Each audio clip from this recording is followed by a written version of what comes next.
And here is another story. Now this one is really, really old. It's called Mike Mulligan and His Steam Shovel. And it's written by Virginia Lee Burton. Now in this book, the steam shovel, you can kind of see the picture there. In the book that I read to you already, Are You My Mother? The baby bird called the steam shovel a snort. Okay, so in this book, Mike Mulligan and His Steam Shovel, it is a steam shovel. Mike Mulligan had a steam shovel, a beautiful red steam shovel. Her name was Mary Ann. Mike Mulligan was very proud of Mary Ann. He always said that she could dig as much in a day as 100 men could dig in a week. But he had never been quite sure that this was true. Mike Mulligan and Mary Ann had been digging together for years and years.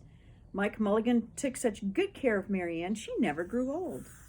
It was Mike Mulligan and Mary Ann and some others who dug the great canals for the big boats to sail through. It was Mike Mulligan and Mary Ann and some others who cut through the high mountains so that trains could go through. It was Mike Mulligan and Mary Ann and some others who lowered the hills and straightened the curves to make the long highways for the automobiles. It was Mike Mulligan and Mary Ann and some others who smoothed out the ground and filled in the holes to make the landing fields or the airports for the airplanes. And it was Mike Mulligan and Mary Ann and some others who dug the deep holes for the cellars of the tall skyscrapers in the big cities. When people used to stop and watch them, Mike Mulligan and Mary Ann used to dig a little faster and a little better. The more people stopped, the faster and better they dug. Some days they would keep as many as 37 trucks busy taking away the dirt they had dug. Then along came the new gasoline shovels and the new electric shovels and the new diesel motor shovels and took all the jobs away from the steam shovels. Mike Mulligan and Mary Ann were very sad. All the other steam shovels were being sold for junk or left out in old gravel pits to rust and fall apart. Mike loved Mary Ann. He couldn't do that to her. He had taken such good care of her that she could still dig as much in a day as 100 men could dig in a week. At least he thought she could, but he wasn't quite sure. Everywhere they went, the new gas shovels and the new electric shovels and the new diesel motor shovels had all the jobs. No one wanted Mike Mulligan and Mary Ann anymore. Then one day, Mike read in a newspaper that the town of Popperville was going to build a new town hall. "We're going to dig the cellar of that town hall," said Mike to Mary Ann, and off they started. They left the canals and the railroads and the highways and the airports and the big cities where no one wanted them anymore and went away out into the country. They crawled along slowly up the hills and down the hills till they came to the little town of Popperville. When they got there, they found that the selectmen were just deciding who should dig the cellar for the new town hall. Mike Mulligan spoke to Henry B. Swap, one of the selectmen. "I heard," he said, "that you're going to build a new town hall.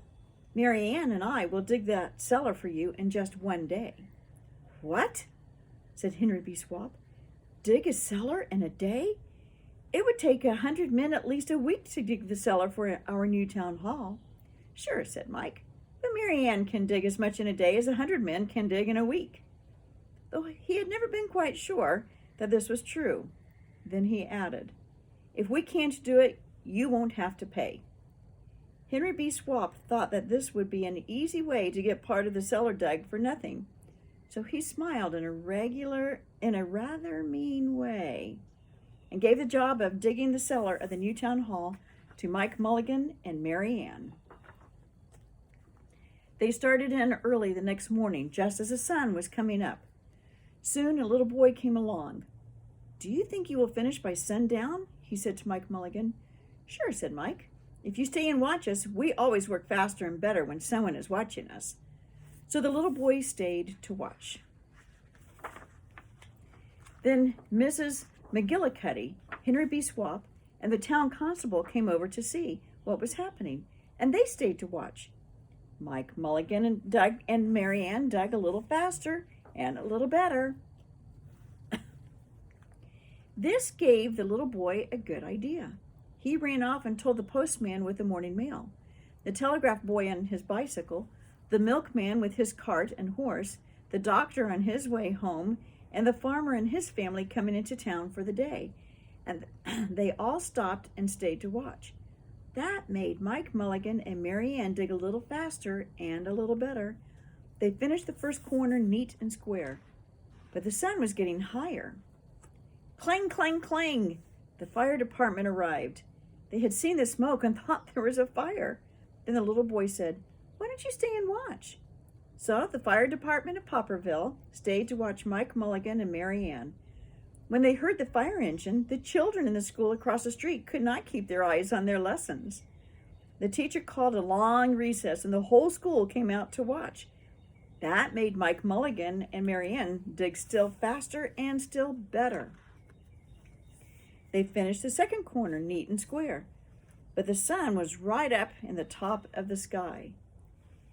Now, the girl who answers the telephone called up the next towns of Bangerville and Bopperville and Kipperville and Copperville and told them what was happening in Popperville. All the people came over to see if Mike Mulligan and his steam shovel could dig the cellar in just one day. The more people came, the faster Mike Mulligan and Mary Ann dug. But they would have to hurry. They were only halfway through and the sun was beginning to go down. They finished the third corner, neat and square. Never had Mike Mulligan and Mary Ann had so many people to watch them. Never had they dug so fast and so well. And never had the sun seemed to go down so fast. "Hurry, Mike Mulligan! Hurry, hurry!" shouted the little boy. "There's not much more time." Dirt was flying everywhere, and the smoke and steam were so thick that the people could hardly see anything. But listen! Bing, bang, crash, slam! Louder and louder! Faster and faster! Then suddenly, it was quiet. Slowly the dirt settled down. The smoke and steam cleared away, and there was the cellar, all finished. 4 corners, neat and square, 4 walls, straight down, and Mike Mulligan and Mary Ann at the bottom, and the sun was just going down behind the hill. "Hooray!" shouted the people. "Hooray for Mike Mulligan and his steam shovel! They have dug the cellar in just one day." Suddenly, the little boy said, "How are they going to get out?" "That's right," said Mrs. McGillicuddy to Henry B. Swap. "How is he going to get his steam shovel out?" Henry B. Swap didn't answer, but he smiled in a rather mean way. Then everybody said, "How are they going to get out? Hi, Mike Mulligan. How are you going to get your steam shovel out?"